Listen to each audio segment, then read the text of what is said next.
bienvenue à notre résumé du troisième trimestre 2023. Nous avons connu une fin de trimestre plus difficile.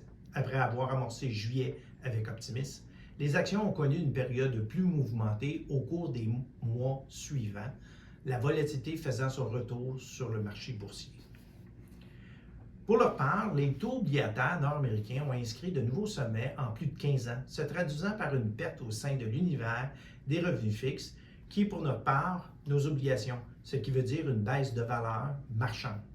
Enfin, le troisième trimestre a aussi été caractérisé par une remontée du prix du pétrole à son niveau le plus élevé depuis novembre dernier, ainsi que par l'appréciation généralisée du dollar américain. En bref, l'histoire de l'été 2023 aura été l'une des croissances américaines qui a continué de surpasser les attentes, les consommateurs affichant une résilience surprenante.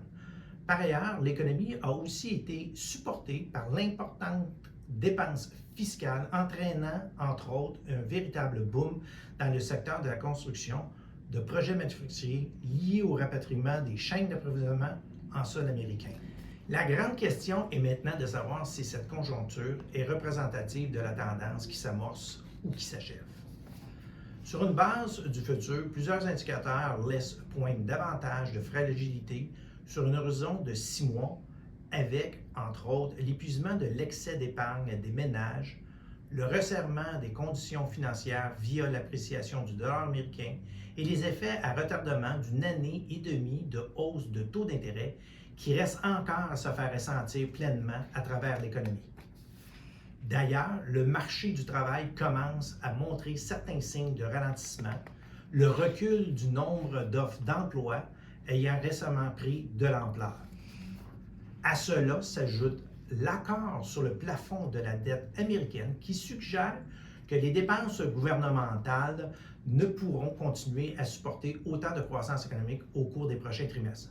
Toutefois, l'élément déterminant pour le marché risque surtout d'être l'évolution des intentions des banques centrales sur le plan de la politique monétaire. Pour l'heure, si une baisse rapide de l'inflation permettant d'éventuelles baisses de taux était le meilleur scénario pour les marchés boursiers, celui-ci nous paraît peu probable. Car dans le contexte actuel d'augmentation des prix de l'énergie, c'est plutôt une certaine stagnation, voire une remontée de l'inflation qui semble se profiler au reste de l'année, ce qui risque de contraindre les banques centrales à au moins de maintenir ouvert la possibilité de nouvelles hausses de taux d'intérêt. Dans les circonstances, nous avons profité de l'optimisme du début du trimestre pour réduire dans vos portefeuilles davantage notre allocation tactique en actions.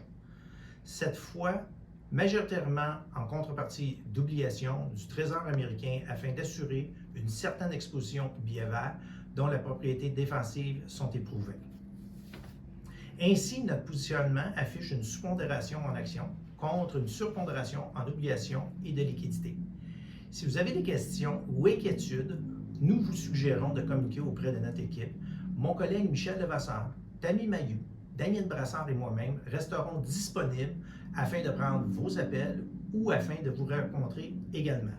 Au plaisir de vous revoir dans la prochaine revue trimestrielle en janvier prochain. Merci.